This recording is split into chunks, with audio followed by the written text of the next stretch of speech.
হ্যাঁ হ্যাঁ ভাই এটা আমি পকেটাতে বাইক করছি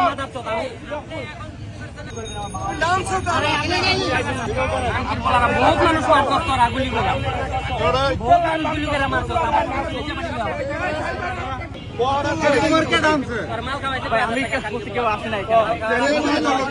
মানে আমার তো আমার স্বীকার করবি না, স্বীকার করবি না।